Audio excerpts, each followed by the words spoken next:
mishpatim, que quiere decir ordenanzas, reglamentos o leyes. Reglamentos o leyes. En la parashá se habla de las leyes sobre los esclavos, se habla de leyes sobre los actos de violencia, responsabilidad de los amos y los dueños, leyes sobre la restitución, se refiere a cuando a alguien, digamos, le mataban un animal, había que restituirlo, leyes humanitarias que tienen que ver con el cuidado de las viudas, los pobres, los extranjeros. El Eterno habla en muchas ocasiones acerca del extranjero, de tener compasión con el extranjero, de tener, digamos, amor hacia el extranjero, porque extranjero fuisteis, dice la Biblia, en tierra de Egipto.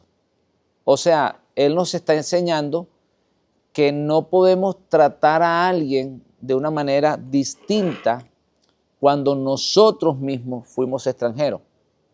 Por ejemplo, yo fui extranjero en esta nación, ahora soy ciudadano, pero yo fui extranjero.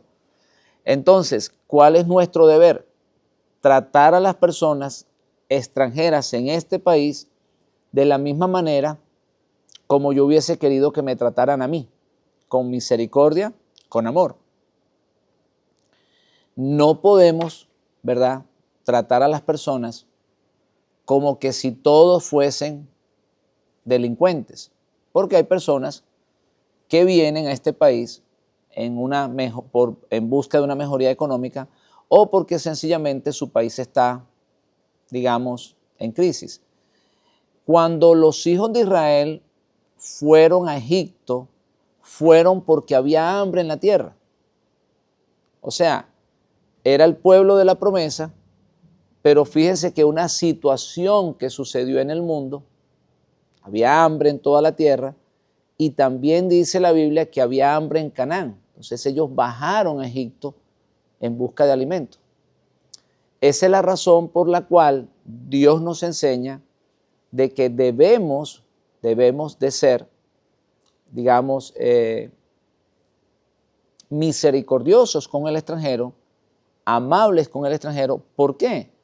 Porque fíjense que los hijos de Israel necesitaron de los egipcios. O sea, nosotros no sabemos de quién vamos a necesitar mañana. Yo recuerdo que por allí se comenta mucho que con la situación que estaba viviendo los Estados Unidos, sobre todo en el gobierno anterior, la gente iba a tratar de entrar a la fuerza, era a México, o sea que se iba a voltear la historia. Como queriendo decir, o sea, si sigue este país en situación difícil, los americanos se van a ir de los Estados Unidos, van a tratar de entrar a México. Y creo que por allí filmaron una película, donde los americanos están tratando de entrar a México y los mexicanos no lo dejan entrar. Entonces, uno no sabe si eso puede suceder mañana. Uno no sabe si aquí puede haber una catástrofe, ¿cierto?, en esta nación y que las personas de esta nación tengan que buscar refugio en otro lugar. O sea, uno no conoce el destino y por eso uno debe de ser, digamos, misericordioso con el extranjero. Entonces, Dios nos enseña eso, que podemos hoy estar bien en un lugar, pero que mañana necesitamos de otra persona. Y en el caso de Israel, pues Israel necesitó de Egipto. Por eso yo siempre he enseñado que Dios se refiere a la tierra prometida, no solamente a ese pedacito que le va a entregar a Abraham, sino que toda la tierra. O sea, toda la tierra tiene cosas importantes para la humanidad. Y definitivamente la tierra de Israel no puede quedar solamente independiente del resto del mundo. La tierra de Israel necesita mucho del resto de la tierra o del resto de los países. Entonces es ilógico pensar que solo la tierra de Israel va a ser especial y el resto de la tierra no va a tener no necesita ser especial o no necesita ser santificada para Dios. Eso es algo absurdo porque primero no puede ser totalmente independiente, sobre todo como actualmente, digamos, vivimos, ni siquiera en los tiempos antiguos, porque cuando Salomón necesitó hacer el templo para Jerusalén, él necesitó de las ayudas de los otros países. La madera no vino de Jerusalén, no había esa madera allá. ¿Tuvieron que traerla de dónde?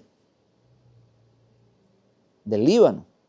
O sea, tuvieron que sacarla de otro país. Entonces, muchas de las cosas que se utilizaron en el templo tuvieron que venir de afuera. Entonces, ¿qué quiere decirnos esto, hermano? Que Dios no se ha desligado de la tierra. O sea, Él no toma un pedazo de tierra como exclusiva para Él. Toda la tierra es de Él. Él no tiene un pedacito. Toda la tierra es de Él. Mía es la tierra y su plenitud.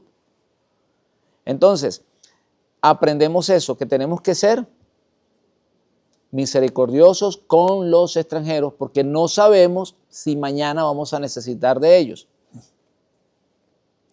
Hay personas que no toman en cuenta eso. Hay personas que están en un momento, en una situación bastante bien y creen que mañana no necesitan de otra persona. Y eso se ha repetido muchísimo, muchísimo. Yo recuerdo que una vez nosotros estábamos en un lugar y hubo una señora que nos trató muy mal. Nos trató así un poco mal.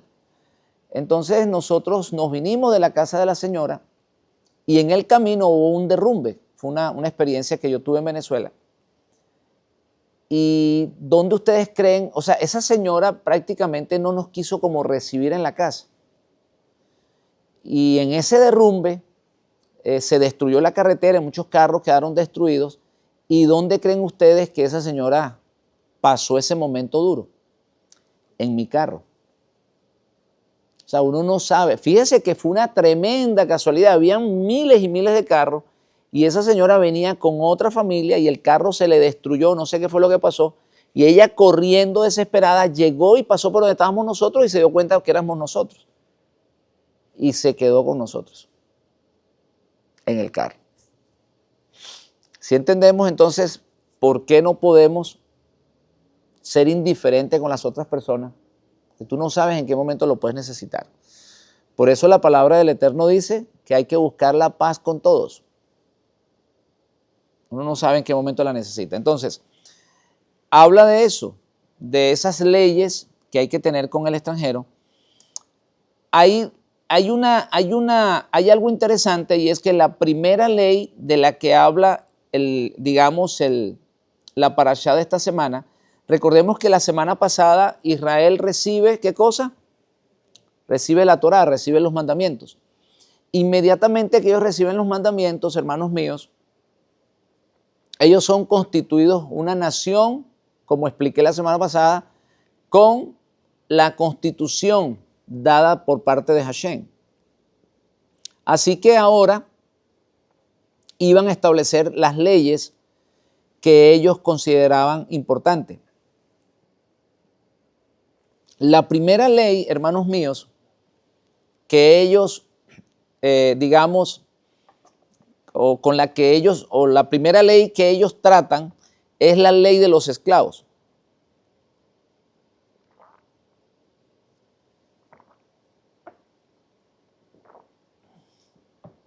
¿Por qué es la primera ley? O sea, ¿por qué es la primera ley? ¿Por qué no hablan, digamos, de otra ley? O sea, fíjense que está primero que la ley sobre los actos de violencia. Está primero que la ley de la responsabilidad de los amos y los dueños. Está primero que la ley de la restitución, que las leyes humanitarias. Inclusive, hermanos míos, está primero que la ordenanza hacia las 3 fiestas más importantes o hacia las fiestas que el pueblo tiene que hacerle. Que ellos tienen que hacer con el Eterno, o las 3 fiestas las fiestas que el Eterno les ordena. Fíjense que lo primero, antes de todo, están las leyes sobre los esclavos. Ahora, ¿por qué? ¿Por qué Dios, por qué Hashem saca a un pueblo, le entrega una constitución y lo primero que él le habla es de las leyes sobre los esclavos? A ver, ¿cuál es la opinión de ustedes? Sencillo, hermanos míos, sencillo, eso no tiene mucho que estudiarse, es porque ellos eran un pueblo esclavo. Entonces, ¿qué quiere decir? ¿Qué es lo que nos está diciendo la Torá con esto? Que así como ellos quedaron esclavos en Egipto y fueron maltratados, ellos a partir de ese momento tenían que hacer todo lo contrario con las personas a los que ellos iban a ser los amos. Ya nosotros hemos hablado en otras ocasiones que en las leyes o en los tratos que había que darle a los esclavos, a veces le era negocio al amo no tener el esclavo, darle libertad. ¿Por qué? Porque tenía que tratarlo de una manera muy especial. Entonces, fíjense que la otra vez hablábamos nosotros de que Dios nos salva del mundo, pero Él no cambia las leyes del mundo. Él nos libera de una manera, digamos, quirúrgica, y Él permite que el mundo siga viviendo. Entonces, Él no abolió la ley. Fíjense, hermanos míos, Él no abolió la ley. Lo podía haber hecho, pero Él no la abolió. ¿Por qué?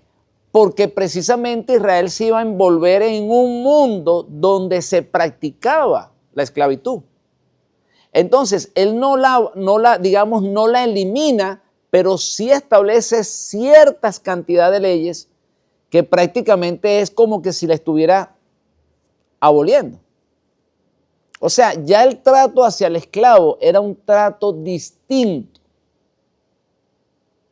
era diferente, era un trato de empleado y jefe. ¿Por qué? Por lo que ya hablamos. Ellos fueron esclavos y ellos no los trataron como tenían que tratarlos. Ellos lo trataron con maltratos, con esclavitud sin esperanza. Y una de las cosas que Hashem le enseña al pueblo es que el siervo hebreo, si quedaba como esclavo, solamente servía 6 años. ¿Qué sucedía al 7º año? Tenía que salir libre. Fíjense.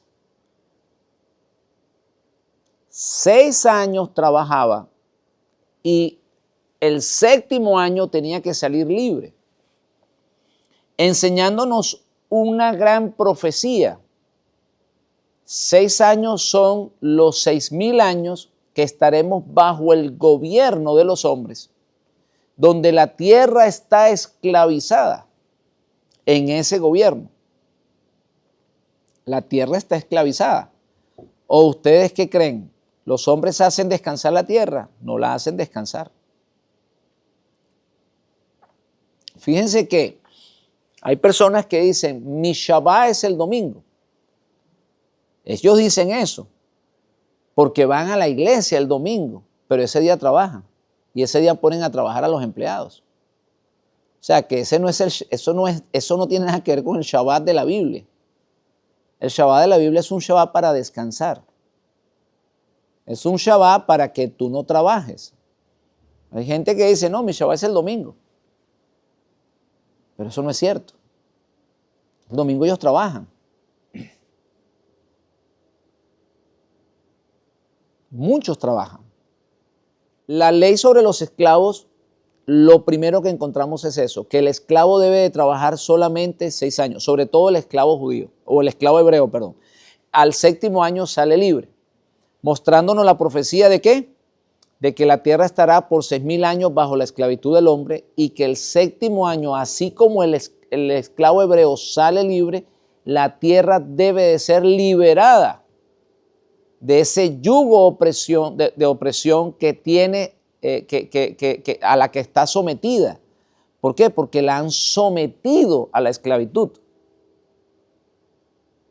Y no solamente con no darle descanso, sino con el derramamiento de sangre constante en la humanidad. Con las contaminaciones, hermanos, que la tierra está cambiando, lo que se conoce como el cambio climático, no es otra cosa que digamos, es una reacción de la tierra, primero porque no descansa y segundo porque está siendo contaminada.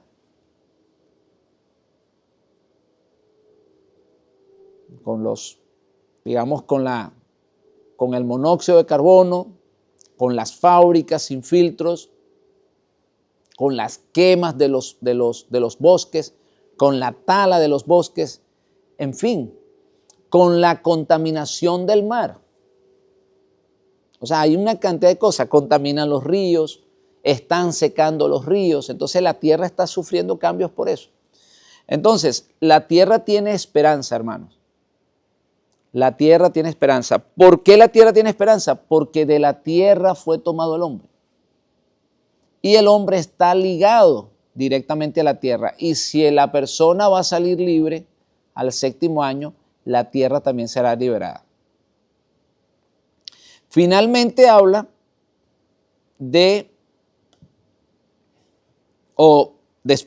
habla de las 3 fiestas que deben de celebrar, que son de vital importancia. Está en el capítulo 23, que son 3 fiestas las cuales debería de celebrar todo hebreo en la tierra de Jerusalén.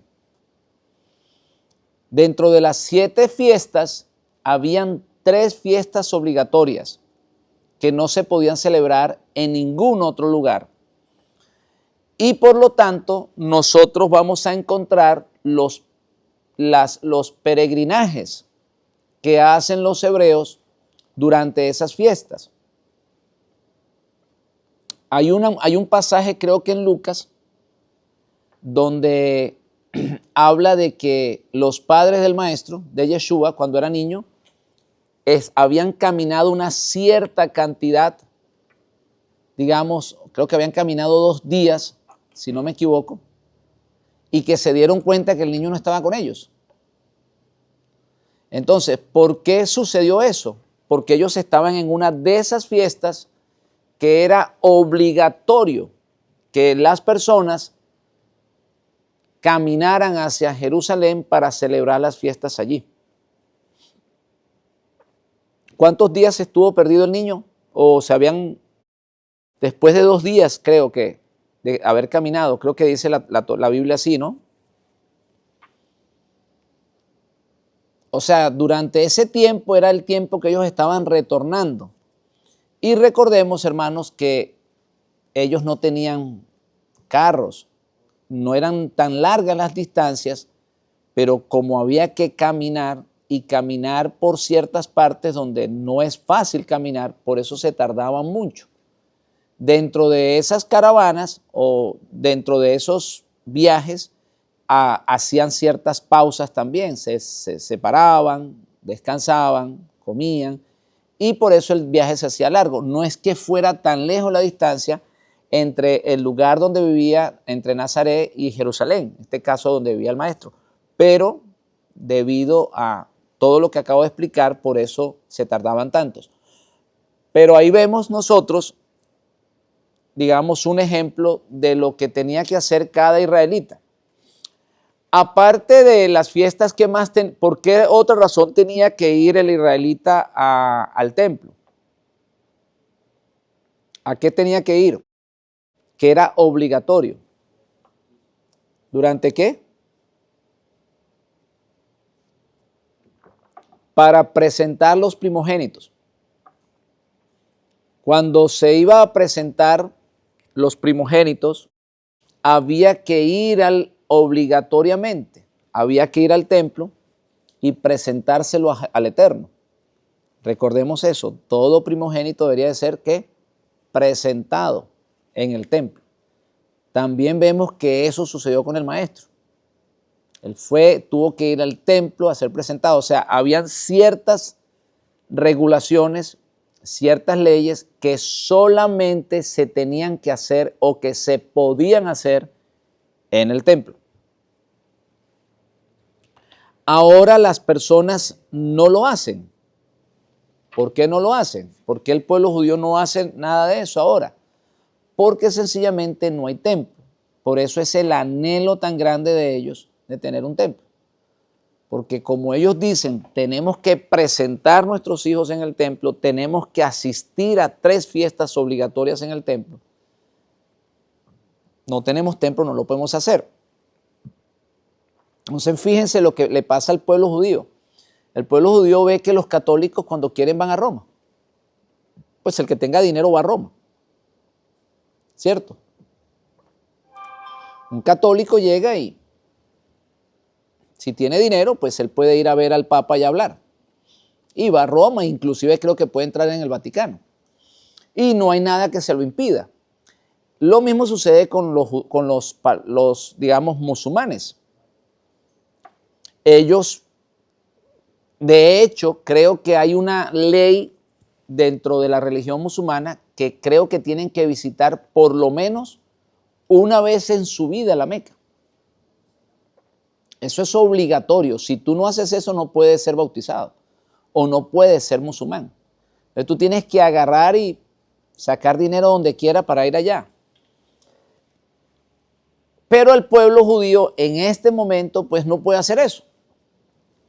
O sea, fíjense que las personas católicas, ellos anhelan ir a Roma y van. Los musulmanes también desean ir a la Meca y van. Pero el pueblo judío no está cohibido de eso. Está cohibido de que si ellos quieren ir al templo, pues no pueden ir porque sencillamente no hay templo. Entonces, en esas 3 fiestas, que es de la que yo quiero hablar esta semana, hermanos míos, suceden 3 cosas y que esas 3 cosas se cumplen en la vida del hebreo y en la vida del israelita y se cumple en la vida de todo creyente que quiere formar parte del pueblo de Dios. Las 3 fiestas por las cuales, o las 3 fiestas obligatorias a ir a Israel, perdón, a ir a Jerusalén, es la Pascua. ¿Qué más? A ver, ¿quién me dice la segunda? Shavuot o Pentecostés. A ver, ¿cuál es la tercera? ¿Perdón? Tabernáculos, Sukkot. Esas tres fiestas representan, o sea, dentro de esas 3 fiestas está el proceso del pueblo hebreo o del pueblo israelita y está también el proceso que un hombre o que una persona necesita cumplir para acercarse al Eterno. Fíjense, ¿qué hacían ellos en esas fiestas? Supuestamente se acercaban. ¿Por qué se acercaban? Porque la Biblia dice que ellos subían a Jerusalén. O sea, cuando dice subir a Jerusalén, quiere decir acercarse a Dios. Por eso es que los judíos se van al muro, porque ellos sienten que ese es el lugar más cercano donde estaba el templo. Entonces es una manera de decir, me estoy acercando a Dios. O sea, es una manera de decir físicamente que te estás acercando a Dios. Entonces, esas fiestas eran supuestamente para eso. Eran para acercarte a Dios. O mejor dicho, eran con esa finalidad, no supuestamente. Eran con la finalidad de acercarse a Dios. Entonces, por eso había que celebrar obligatoriamente la Pascua en Jerusalén. Había que estar en Pentecostés. Ya nosotros tenemos en el libro de los Hechos que habían, ¿qué cosa? Varones de todas las partes, de diferentes regiones. Allí les estamos mostrando por qué dice la Biblia eso. Porque era obligatorio que esas personas vinieran de diferentes lugares a Jerusalén. Varones piadosos de todas las naciones. Eran personas que vivían en diferentes lugares, digamos, en diferentes países, pero ellos en esa fiesta tenían que venir a Jerusalén. Y tabernáculo o Sukkot, es esa fiesta donde ellos hacen las cabañas y que también había que venir a Jerusalén. De hecho, se cree que la fiesta de tabernáculo era tan, digamos, concurrida que no cabían, digamos, las cabañas dentro de la ciudad amurallada. Entonces, eso era una fiesta que se extendía a los alrededores, y es de allí de donde se cree que el maestro nace precisamente en una cabaña de tabernáculo. Cuando se cuenta la historia o cuando la Biblia cuando la Biblia dice que él nace en una cabaña, pues lógicamente que tenemos solamente el Nuevo Testamento. El Nuevo Testamento dice que habla de un pesebre.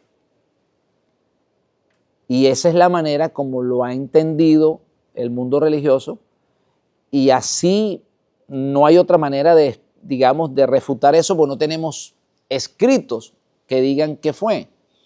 Pero lo que la palabra de Dios me enseña y lo que me dice la lógica es que él no podía haber nacido en un pesebre por muchas razones. Porque José, como buen judío que era, pues él no iba a permitir que su mujer diera luz, digamos, cerca de los animales, y mucho menos en un pesebre donde habían, digamos, excremento de animales. Entonces de allí es que se piensa que el maestro nace o Yeshua nace en una fiesta de tabernáculos, y que nace en una de esas cabañas que, como les explicaba, como era tan concurrida, como había tanta gente visitando Jerusalén en esos días, las cabañas no cabían dentro de Jerusalén y por lo tanto tenían que hacerlas alrededor. Y en una de esas cabañitas, ¿verdad?, que estaba por allí, se cree que nació el maestro. Esas tres fiestas a las que está todo israelita obligado a asistir y asistir en Jerusalén son tres fiestas que representan el pasado, el presente y el futuro de cada hijo de Israel. ¿Por qué representa el pasado? Porque recordemos, hermanos míos, que Israel había estado en Egipto, donde allá en Egipto sacrificaron, ¿qué cosa? Un cordero. Entonces, para el pueblo hebreo, la Pascua representaba un pasado. Ellos, cuando celebraban la Pascua, lo hacían, ¿qué cosa? Recordando, o sea, representaba un pasado. En la fiesta de Pentecostés no celebraban un pasado, celebraban un presente. ¿Por qué? Porque cada vez que traían los primeros frutos de la cosecha, había que llevarlos al templo.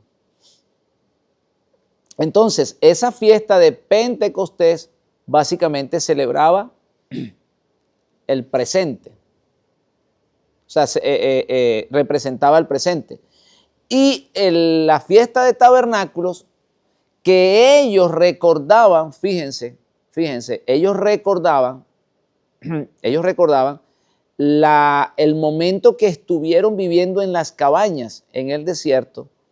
Para el creyente representa el futuro.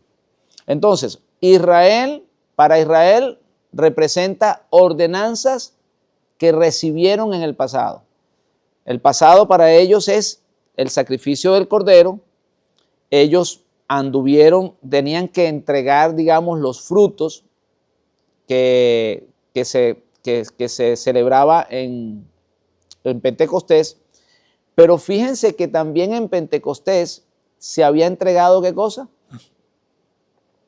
La Torá. La Torá se entregó en Pentecostés.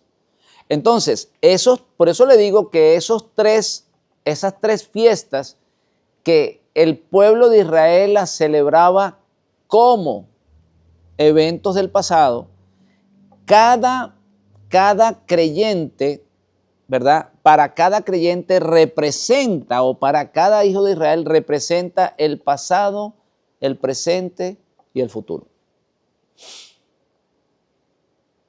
Cada creyente, ¿verdad?, debe de salir de Egipto.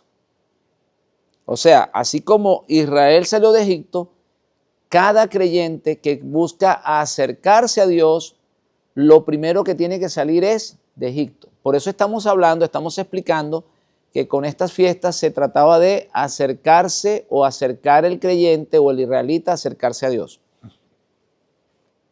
Entonces, para acercarte a Dios, lo primero que tú tienes que hacer es salir de Egipto. Los israelitas que se quedaron en Egipto no se acercaron a Dios, porque ellos en Egipto lo que vieron fueron juicios. La gloria del Eterno, la entrega de la Torá, no la vieron en Egipto.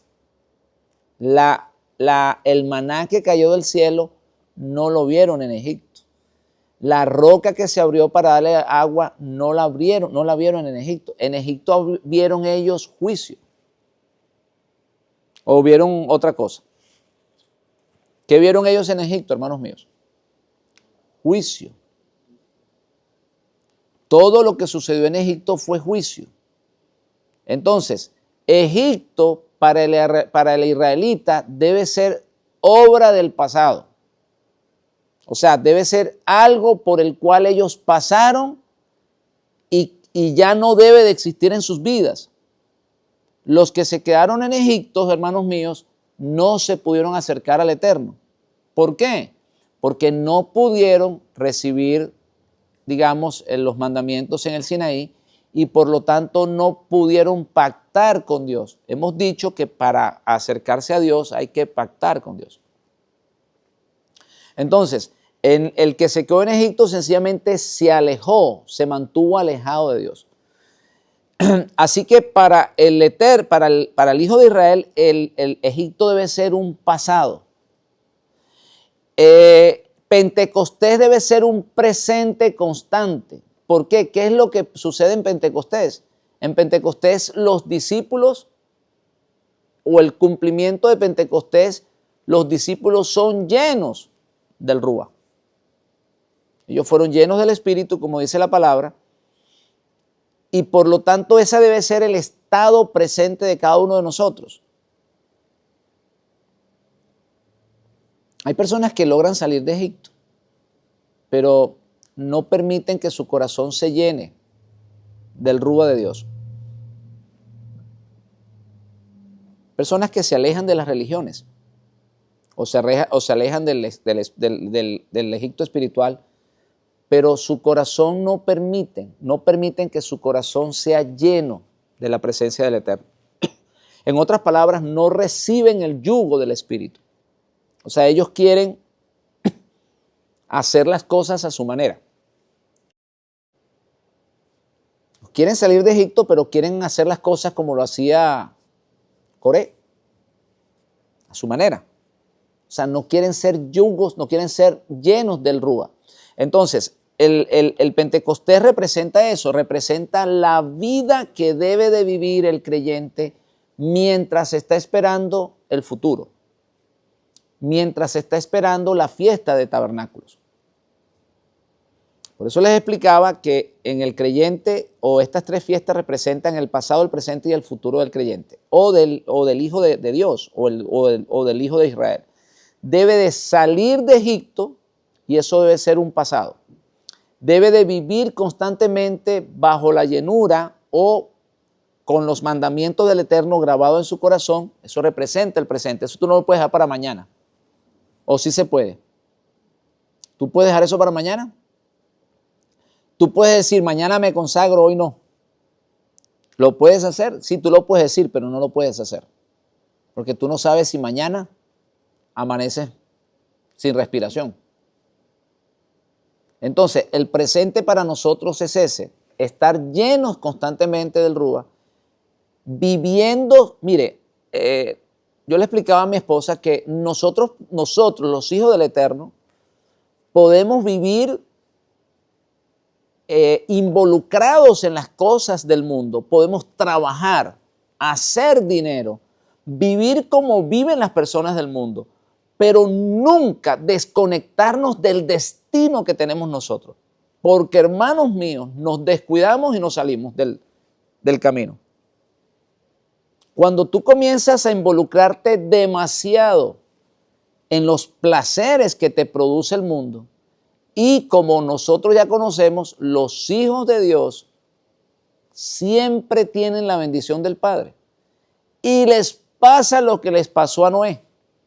Noé, después de esa tremenda bendición, sembró vino, sembró uva y empezó a emborracharse con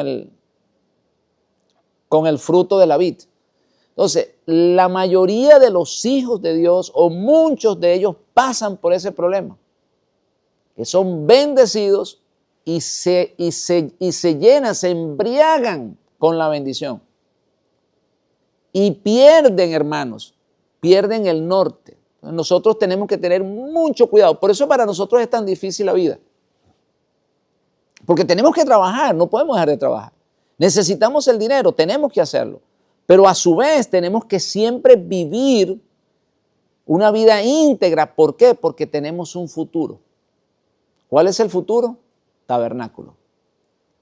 Tabernáculos es la meta de nosotros. Estar con el Eterno. Así como Dios estuvo con el pueblo, habitando con ellos. Ese es nuestro futuro. Entonces, por eso les explicaba, hermanos míos, que estas tres fiestas lo único que está representando es la vida de todo creyente. La vida de toda persona que trata de acercarse a Dios. Debe de salir de Egipto. Eso es una ley. Debe de vivir, ¿verdad?, siempre lleno del Rúa. Caminando, trabajando, viviendo en medio de este mundo. Como dijo el maestro, no te pido que lo saques del mundo. Estamos dentro del mundo, pero con mucho cuidado.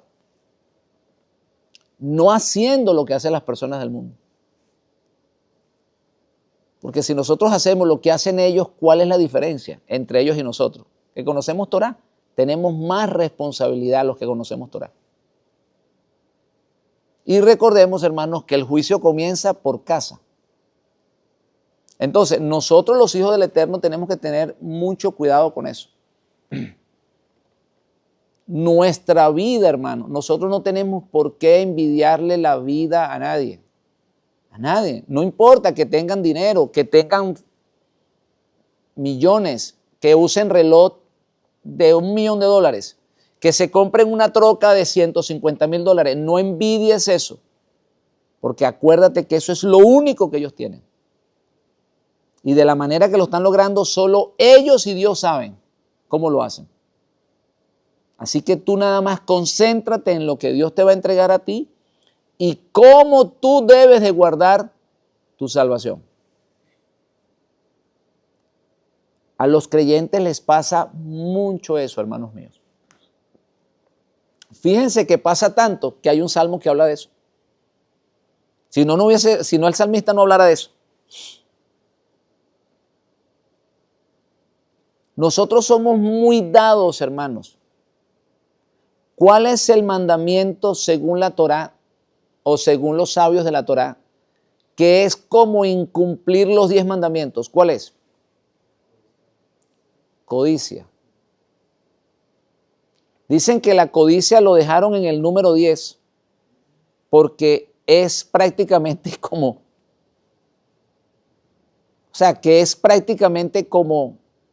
violar los 10 mandamientos. Codicia. Codiciar lo que tiene el otro. Tenemos que tener cuidado, hermanos míos.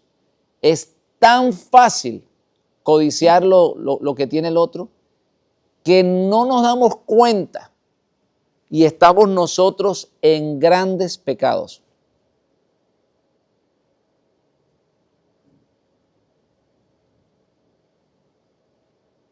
Eso lo dicen los sabios. Los sabios dicen que cuando tú codicias, es como que si estuvieras violando los 10 mandamientos.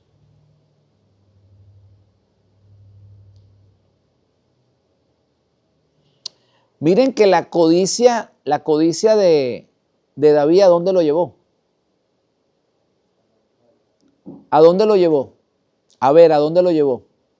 Primero, a mentir. Segundo, a matar.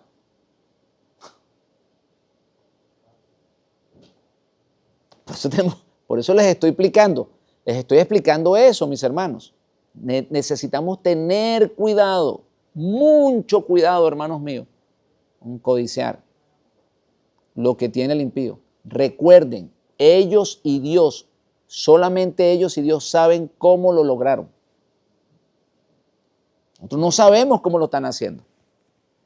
A veces nosotros vemos a alguien que tiene éxito, billete, dinero, y si nos permitieran así mirar por un huequito cómo fue que lo consiguió, temblaríamos de terror. Entonces, vamos a pararnos aquí. ¿Qué fue lo que aprendimos hoy?